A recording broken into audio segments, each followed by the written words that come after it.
Hello, everybody. This is Tristan with Provo Health, and I'm going to give you a brief overview of what the blood chemistry analysis functional health reports look like so that you can better understand the report that we've hopefully already sent to you and know what to do next.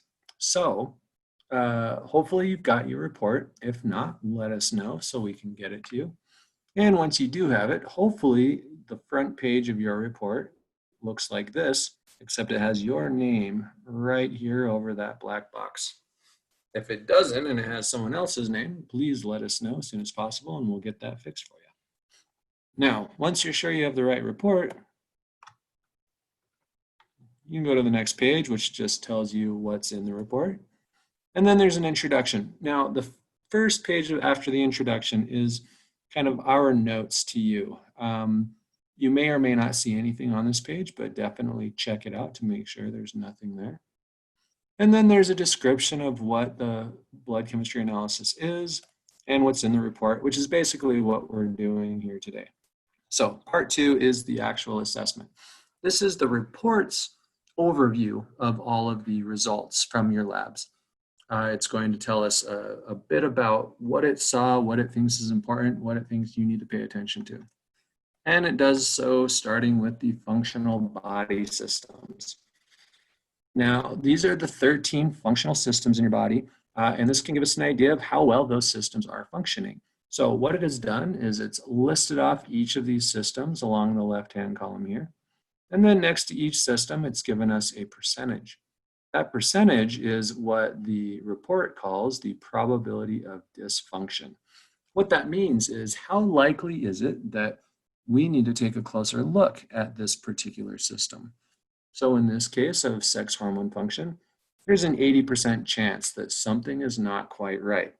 Now, it's important to differentiate this from the idea that 80% is how messed up things are, because that is not the case. We know that there's a 4 in 5 chance that they're not ideal, but we don't know how far off they are until we take a closer look. We also see that the gallbladder function has a 58% probability of dysfunction, and the adrenal function has a 53% probability of dysfunction. So all of these things have been flagged as pretty important. We want to take a closer look. Now, once the system gets below 50% likelihood, then the system says this is probably not as important right now, so we're going to kind of breeze over this. You'll still be able to see all the individual markers for it, so you don't have to worry about that. But we're not going to spend as much time on it right now. So on the next page, we get a closer look at the flagged systems. Starting with the sex hormone function again, it tells us a little bit more about what that system is, how it works, what can go wrong with it. And then over on the right side, underneath the rationale, it tells us why it flagged it. So as you can see here, the DHEA was low. That down arrow tells us that it's low. If there's an up arrow, such as sex hormone binding globulin, that tells us that that marker was high. And because of all these different markers that were out of the optimal range, the system said, I think there's something wrong with sex hormones here. We also can see which markers were considered. So if you see a marker in this section that is not up here in the rationale, that means it was probably in the optimal range. And finally, you can see what other markers were not tested that could be contributing factors to that system. And it does the same thing for gallbladder and adrenals. It does not do it for any of those systems that had a less than 50% probability of dysfunction. And that's the functional system section. We have the same thing going on with the accessory systems. So with the accessory systems, we got 7 of them, and same idea. If it has more than a 50% likelihood of dysfunction, we're going to get more information on it. And you can either just go to the next page like so, or you can even click on it. See that little green box? That means it's clickable, and it'll just take you over to where the more information is located. So in this case, it'll help explain what the acid-base balance is, why it got flagged, and which markers were considered. You'll see here it's the only system of the 7 that made it to this page because none of the others had a high probability of dysfunction. Once you've gone through that, you'll get to the macronutrient status, which is looking at how well your body is getting access to, breaking down, and assimilating all these different macronutrients. And we've got 7 categories here again. So in this case, fats, vitamins, and minerals all got flagged as being less than optimal. And if we come to the next page, we can see why. In the case of the fats, it's because total cholesterol was low and triglycerides were low. So that tells us, there's something going on with fat assimilation. Either the diet doesn't include enough fat, or the body is not breaking down and emulsifying those fats, or there's an absorption problem going on. And we get more information for that, the vitamins and the minerals, or in your case, whatever your top systems were in terms of probability of dysfunction. The next thing we see are the individual nutrient deficiencies. Most of the time, these are nutrients that we looked directly at, and we can see whether they're in the right range or not. Sometimes we're making assumptions about those things, such as in the case of thiamine and B12 and folate.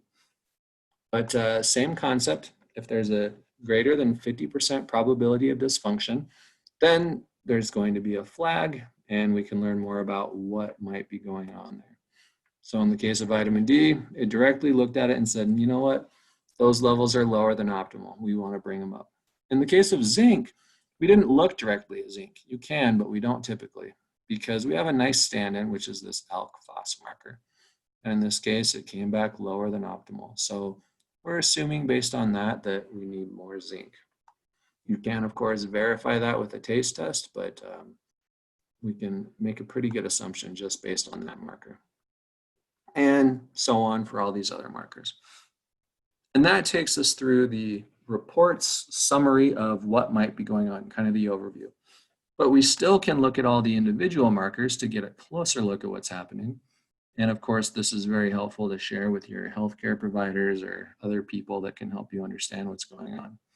So you're welcome to look through all of those. There are a couple of caveats I want to point out here with the ranges that are used.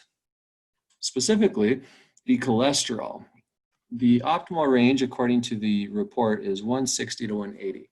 This is based on a pretty conventional view of cholesterol that says, as cholesterol goes above 180, we have an increased risk of cardiovascular disease. However, the research doesn't really support that very well. In fact, the research shows that if cholesterol gets too low, we can have problems with sex hormone function, brain function, and emotional health. So we don't want that to get low. In fact, I like to see it somewhere between 180 and about 220. In fact, it doesn't even bother me if it gets all the way up close to 300, depending on what's going on there. And this is because there is not any strong research suggesting that higher cholesterol is in fact correlated with higher heart disease.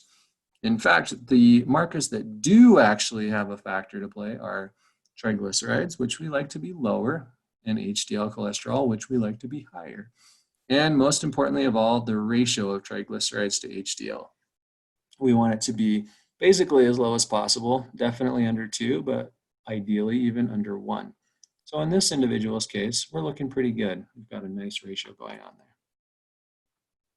The other one that has a caveat is vitamin D.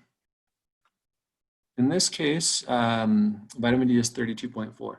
The system says, hey, I want that to be between 50 and 100, which is a pretty big and a pretty high range. Once again, based on the research that I've been able to find and that I'm aware of, somewhere between 35 and about 50 or 60 is kind of the optimal range. Because if we get too high, we can run into problems with calcium distribution.